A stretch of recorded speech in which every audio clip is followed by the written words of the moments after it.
තව වසර 2442ක් ගියපුවාම ලැබෙන වෙසක් පුර 15ක් පොහොය දවසේදී මුළු ලංකාව පුරාම වැඩ සිටින සියලුම සර්වක්ඛ ධාතුන් වහන්සේලා අසදෘශ වූ අනුරාධපුර සුද්ධ නගරයේ පිහිටලා තිබෙන රුවන්වැලි මහා සෑයේ ගර්භය තුලට වැඩම කරවනවා. වැඩම කරපුවාම එතෙක් දැල්වෙමින් පැවති පහන් නිවිල යනවා, සුවඳ මල් පර වෙලා යනවා, සුවඳ දුම් වෙනසිලා යනවා.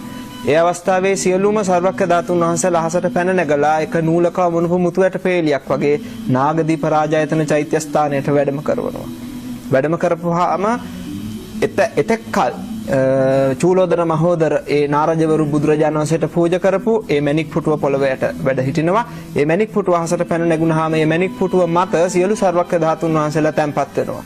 සියලුම සර්වක්ඛ ධාතුන් වහන්සේලා සහිත මේ මණික් පුටුව දිව්‍ය නාගයන්ගේ මහත් වූ පුද සත්කාර විඳිමින් සියලුම බෝධිසත්වරුන්ගේ අපරාජිත ආසනයේ පිහිටන ශුද්ධ භූමිය වන බුද්ධගයා මහා බෝධි මූලයට වැඩම කරවනවා. බුද්ධ ශරීරය නිර්මාණය වෙනවා. බුද්ධ ශරීරය නිර්මාණය වෙලා බුදු සිරුරෙන් භවාග්‍රේ දක්වා බුද්ධ රශ්මිය විහිදෙනවා. මේ අවස්ථාව කිසිම මිනිසෙක් දකින්නේ නැහැ. මොකද ওই කාලේ වෙනකොට කිසිම බෞද්ධයෙක් ලෝකේ නැහැ.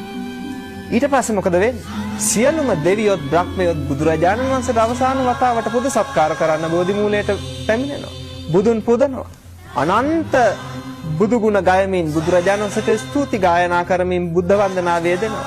ඒ අවස්ථාවේදී දෙවියොත් බ්‍රහ්මයොත් බුදුන් වඳ අවසන් වුණාම බුදු සිරුරට ගිනි දැල් ඇවිලිලා දෙහ ආදාහන වෙලා අලුවත් දැලිවත් ඉතිරි වෙන්නේ කිසිම ධාතුන් වහන්සේ නමක් ඉතිරි වෙන්නේ නැහැ අබෑටයක් තරම්වත්. ජය ශ්‍රී මහා බෝධි අතුරුදහන් වෙනවා. බුදුරජාණන් වහන්සේ වෙනුවෙන් හදලා තියෙන සියලුම ප්‍රතිමා වහන්සේලා අතුරුදහන් වෙලා යනවා. බුද්ධ ශූන්‍ය කාලයක් එනවා. බුද්ධ කියන ශුද්ධ වචනේ පවා අහන්න නොලැබෙන කාලයක් එනවා. තව වසර 2442ක් පමණ ගත වුණාම ලැබෙන වෙසක් පොය දවසේ මේ සිද්ධිය සිද්ධ වෙන්නේ.